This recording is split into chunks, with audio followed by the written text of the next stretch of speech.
is my privilege to welcome you all to today's talk and viola recital by Mr. Rizwan Jagani. Let me give you a brief introduction of this accomplished performer. Mr. Jagani is an American violinist of Pakistani heritage who holds a Bachelor of Arts degree from Austin College in the discipline of music and Spanish. Yes, they have degrees in music too. He also holds a Master of Music degree from Carnegie Mellon University in the discipline of violin performance. He combines his Western classical training with other musical genres such as Bollywood, musical theatre, pop, rock, and more, thus making him a versatile performer. He has received multiple grants and fellowship awards for his musical achievements. Mr. Jagani shall be talking about music therapy, its impact on mental and emotional stress, its healing properties and role in medical career, and shall elucidate each aspect through his recitals. I would like to now invite Mr. Rizwan Jagani on stage for the recital. Before we welcome him on stage, please be informed that post-recital Mr. Jagani will take questions. We are sure, in view of the relevance of the topic, that you will have multiple questions in mind. Kindly wait till the end of the recital.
Assalamu alaikum and good morning, everyone. I feel very special to be here. I want to thank Dr. Salman Faridi and Dr. Shaheen for extending the invite for me to come and speak and perform for all of you today. And this is very unfamiliar territory for me because usually when I speak, it has a lot to do when I'm performing. And that is usually preceding one piece or after a certain set that I have done for a performance. And I do so because in the words of Cynthia Erivo, an accomplished actress in the Tony Award, Grammy Award, and Emmy Award winning categories, often people forget that the person, the artistic voice, is attached to a person who has ideas. And that is why I choose to speak when I perform. However, today I'm looking beyond the music and touching other ideas. I opened with a piece by the German composer Johann Sebastian Bach. Just by a show of hands, how many of you have heard this name? Okay, I see a few hands. Now, you may not be familiar with this composer, but you are familiar with one of his tunes that pop up every year around Halloween. Sounds a little bit like this.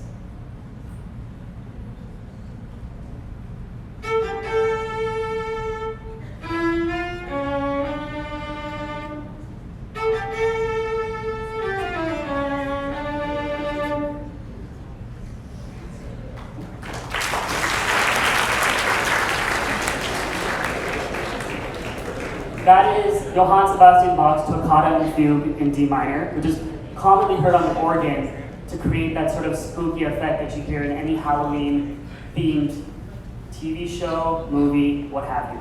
He's also regarded as one of the most prolific composers of the classical music genre, and his music till today continues to transcend time because we learn so much from his music. As a classical musician, he is almost regarded to as our holy grail because the complexity, the simplicity, we learn so much from that.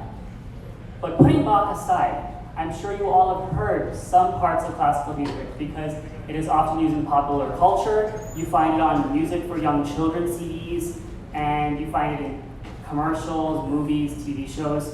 And I'm going to play two examples for you. And if you know this example or if you've heard it, please raise your hand.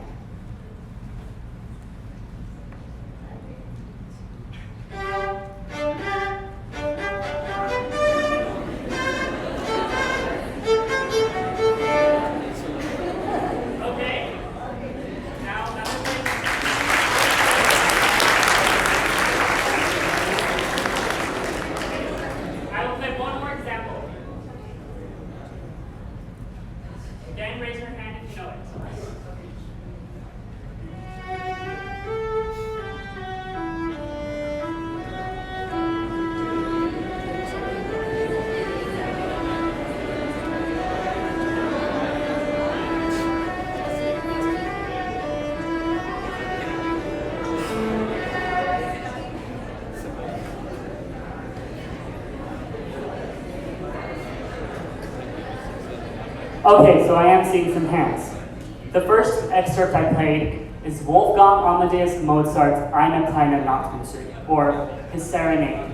And the second piece that I played is the iconic Ode to Joy theme from Ludwig van Beethoven's Ninth Symphony, a piece I actually have a very personal attachment to because I got to perform this piece in Europe 4 days after seeing his grave.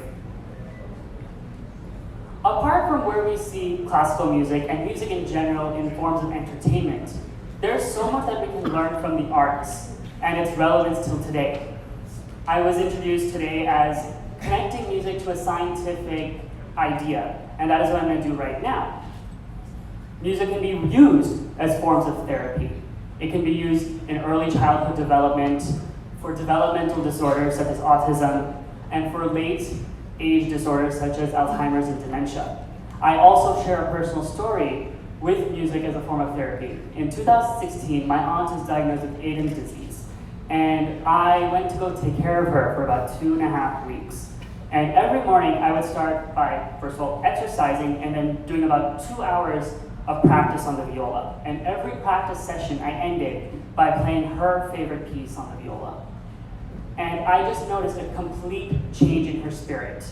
Even prior to playing her favorite piece, just with being in the room with the instrument, hearing its sounds and feeling its vibrations, I could sense a change in my aunt. I often think that doctors, such as those of you that are aspiring to be today, cure the body.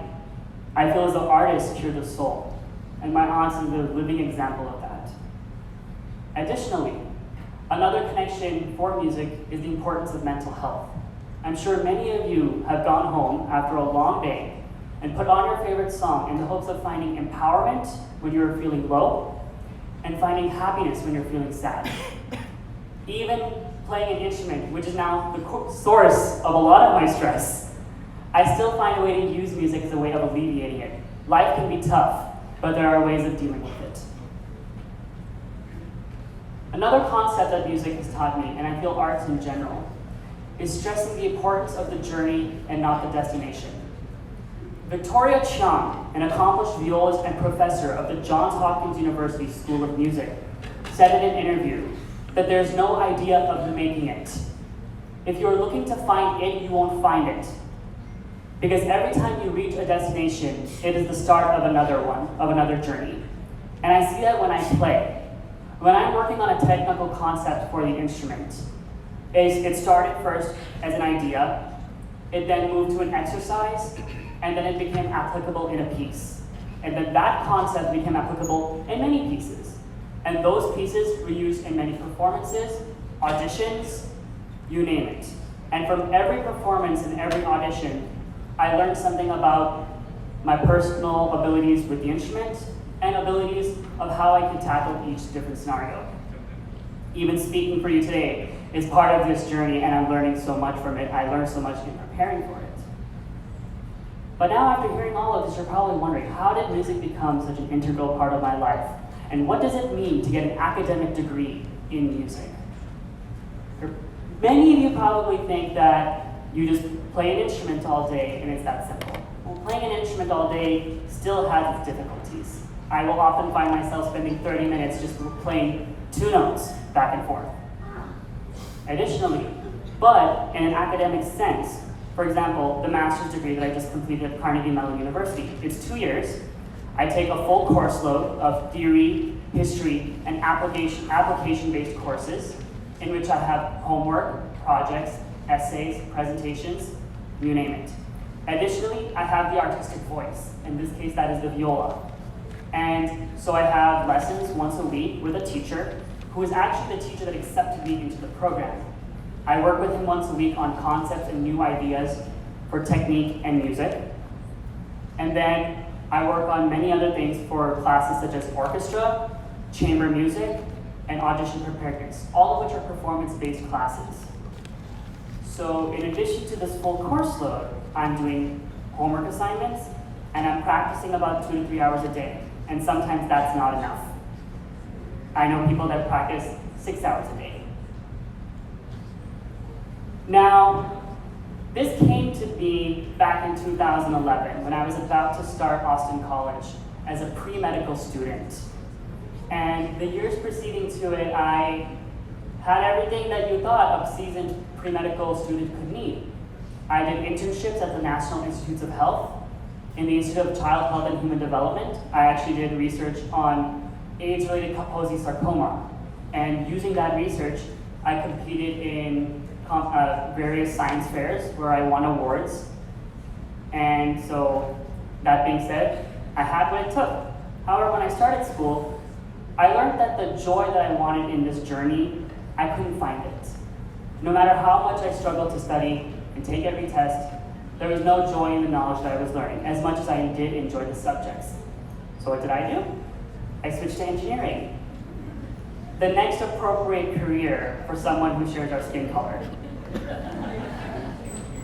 And I chose that because I'm an accomplished aviation geek. I could take you all to Jeddah Airport and tell you every airplane on the tarmac with its distinction. But like medicine, I couldn't find exactly what I wanted in that journey either. And this kid is also not the best at math, and his 10 out of 100 on a differential equations quiz showed. In that amount of time, I was embarking on a different journey, and that was music. I was working with a really good teacher at Austin College, and I noticed changes in my playing that I didn't think I could do. I had been asked to perform at A-level concerts at my university with my teachers. So it was very much like my teacher had become my colleague.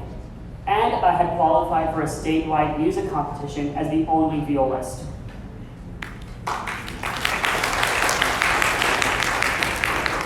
So I personally felt like I had found a calling. I just wasn't sure. So I called my mother after getting that 10 on the differential equations quiz. And I told her that as much as I wanted to do engineering, I want to do music more. The work that I'm putting in is giving me joy.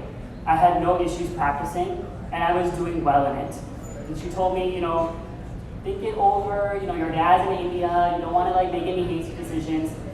I hung up the phone call and thinking over that this is what I was meant to do. I was trusting my instincts. So I made a few phone calls, wrote a few emails, signed a few papers, I became a music major. And then I told my parents. So what did this mean? As an Indian Pakistani American with a mom doctor and a dad engineer and now a child musician. What did that mean? Well, I will tell you more after this next piece. It is sung by a Pakistani singer for an Indian movie, and as an American, I'm performing it for you today. It's the song Dil Diyan Gallan from Tiger Zinda Hai. And considering the song translates to Talks of the Heart, it seemed as though my heart was talking about music, and that is why I want to share this piece with you today.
Thank you.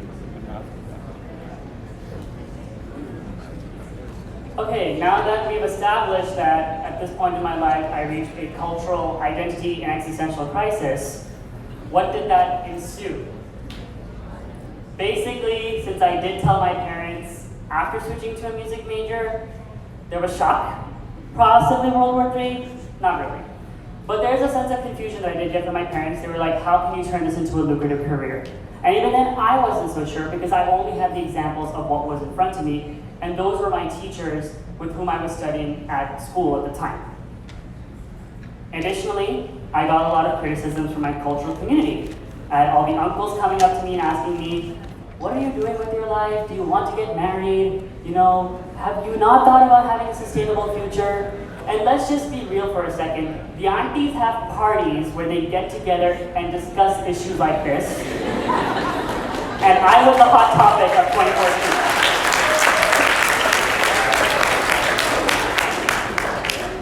And even a similar idea. They thought that I wanted to reach the levels of Atif Aslam and Beyonce. And let's just be real. I can have those dreams. But we also know that nobody knew who Atif Aslam and Beyonce were before they reached that level.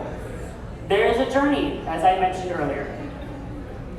And all of these areas of concern I completely understood at the time because there was a lack of information apart from what was just seen on either concert stages or heard on the radio. And with that idea of it being an unpredictable career and people thinking that I might just resort to being a street performer, I ended up dealing with a lot of mental, emotional stress. But music was what saved me in a sense, because I continued going on this journey. And that is why I stressed in the very beginning the importance of the journey and not the destination. Because if I had let my journey end there, I could have become something that I may have hated doing for the rest of my life. But where I am right now, alhamdulillah, I'm happy that I didn't listen to people that opposed me, and I made sure I had the conversations I needed to have, I asked the questions I needed to ask, and I got the information that would inform this journey. Now, and that is why I noticed that I could get to where I needed to get to. I finished my degree at Austin College. I took about 2 years to figure out a few things. I even took some IT training sessions because I did humor my parents and decided to explore other options. Little did I know that in the United States, you could go to a training session at an IT firm and it'd be in Urdu. And let me explain how that worked. The intern supervisor was Pakistani, all the interns were Pakistani, and the person who was doing all the software training was Pakistani. And every time I said, please speak in English, not because I didn't understand the language, but because computer science is hard enough in English. So, and every time they switched to English, one of the interns would switch to Urdu and give me this look like, nice try. Oops. But I was able to get back on this musical horse. In that amount of time, I released my first album with a second one on the way, produced 2 professional music videos, and performed in Austria with some of the greatest musicians I've had the privilege of working with around the world.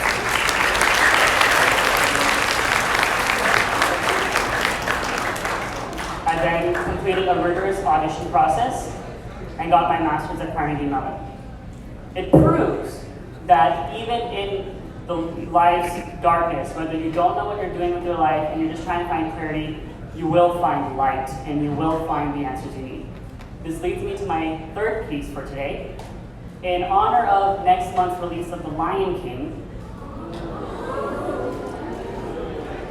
I'm playing a song that actually is not in the movie. It is in the stage adaptation that you can see in New York or in London. It depicts Simba contemplating after the death of his father, like, what have I done? I'm trapped in this. But he finds a realization that things will be okay, and that the night that he is stuck in will end, and the new day will start. The song is called Endless Night. I encourage you to listen to it after today's performance because it is very moving, and I hope that my viola version is a good introduction to this beautiful piece.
Spoiler alert, you might know the next song.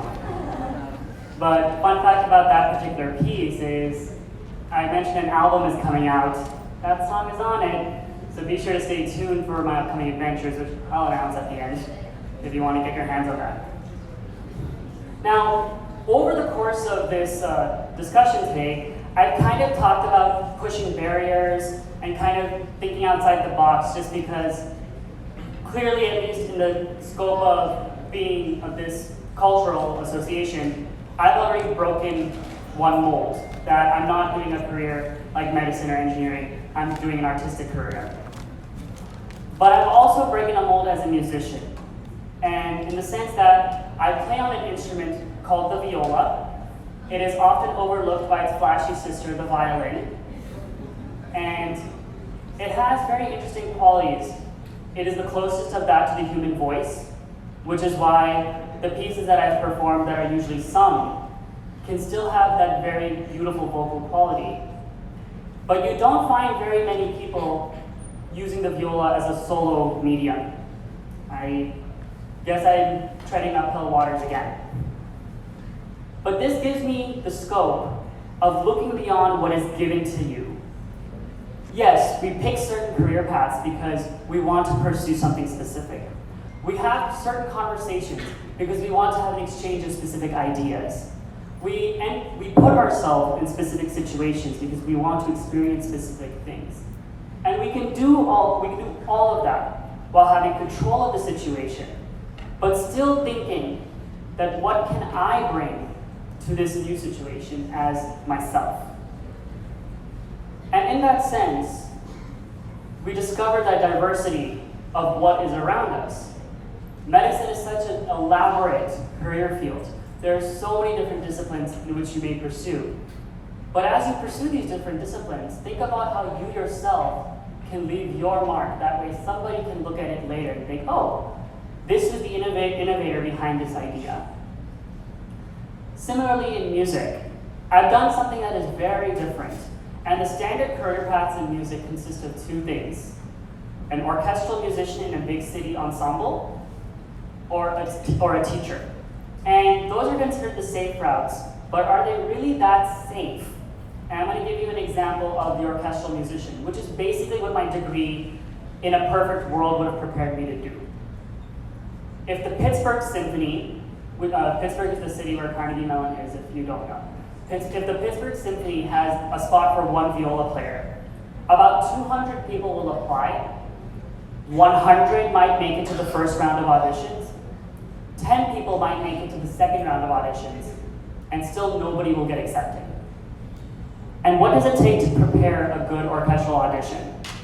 Since I am speaking to aspiring doctors, I'm going to make this connection. Take the skeletal system. That's the viola in the orchestra. Take the hand. You have to learn all the bones of the hand. Just like that, for an orchestral audition, you're given a piece, which is a section of your viola part that you have to learn. And just like the hand, you can't reinvent bones. And similarly, in an orchestral audition, what is on the page is exactly what you play. All the notes, all the styles, and all the different dynamic volumes. That's exactly what you play. And essentially, in an orchestral audition, they're looking for who plays the best version of the same thing.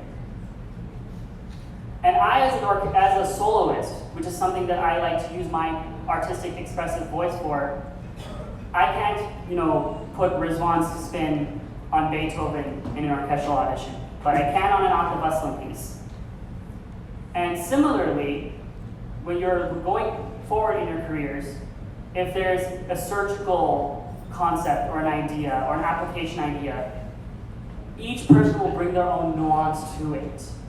And that is where your own creative spin can occur. Yes, you have to learn exactly what's written in front of you for certain things without jeopardizing integrity, but you can add your own nuance to it because some people's methods work better for some people and some methods don't. And that's what makes learning in general so beautiful. So now, with all of this information, what can you do? I've talked about arts, I've talked a little bit about the sciences, I've talked about being unconventional in a conventional society via my career and via my music. but what can you do? How about you start implementing arts in your life? You may not have to pick up an instrument. You can go to the next level and pick up an instrument. But listen to good music. I played 3 beautiful classical examples for you today, and a few other examples touching on Bollywood and musical theater. You can look at beautiful art, look at beautiful paintings, look at beautiful architecture. If you like to read beautiful literature, read good poetry. And if you want to take it to the next level, pick up an instrument and learn. Pick up a paintbrush and paint, pick up your pen and write. It is never too late to do any of those things. And I often tell people that who started something and then stopped and had regret that they didn't continue. There's no need to have regret. You can pick up where you left off and keep going. Additionally, if you have friends in creative worlds, arts, music, visual arts, painting, encourage them and support them. If you have a friend that comes to you that says, should I go to this school and perfect my craft? Tell them, absolutely. If you have a friend who's doing a show or a concert, go to that show or concert. If your friend is in an online contest and needs a like and a share, you better share and like that post, because believe me, Beyonce and Atif Aslam do not need those likes and shares. They have plenty. And lastly, kind of summarizing everything that I've been talking about today, take the time to challenge yourself to come up with new ideas to inform your personal journeys. Be in a state where you're constantly learning.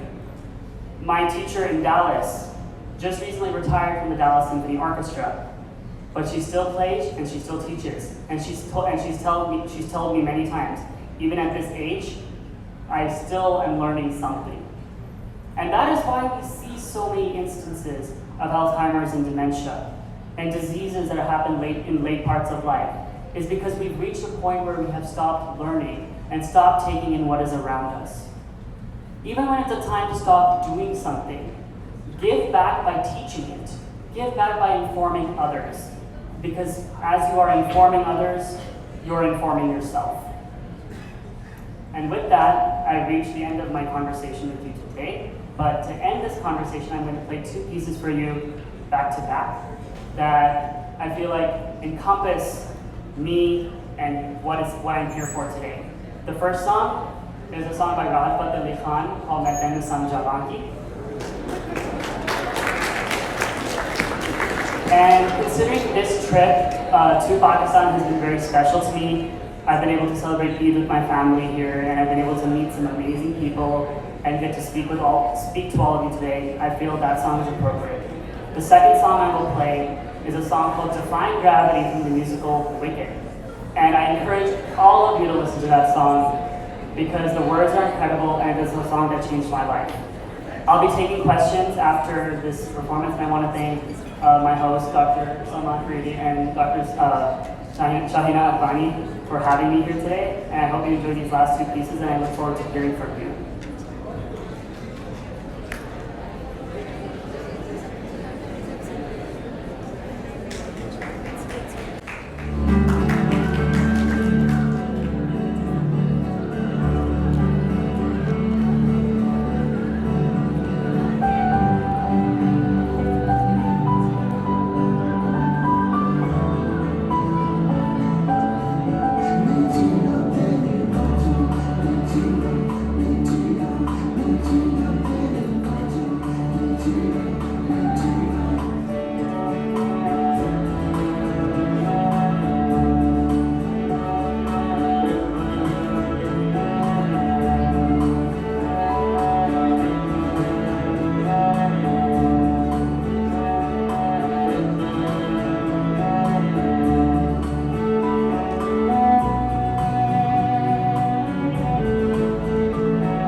So I have been requested to play an Atif Aslam song without the backing track, so I'll do so. But for all of you social media savvy people, if you want to stay up to date with what I am doing, I'm on Instagram at Rizwan Jagani, and I'm at Facebook at Rizwan Jagani, violist, VIOLIST.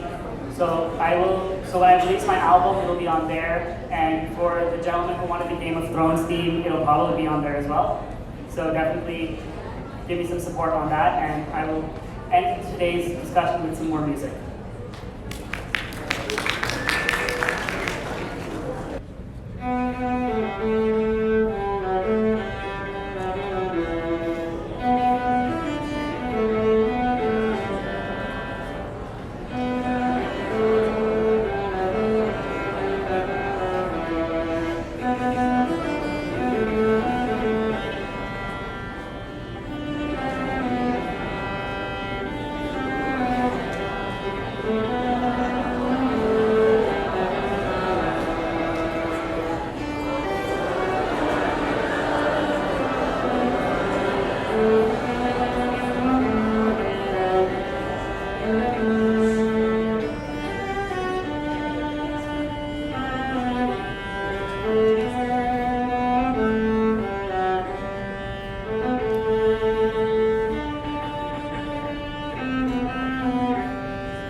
Rizwan's Khala happens to be a class fellow of mine. We went to Dal Medical College together. She's now a professor and a chair of pediatric oncology in Washington, D.C. And we have a class WhatsApp group. And on that, I heard about this young man, and I saw some of his presentations on YouTube.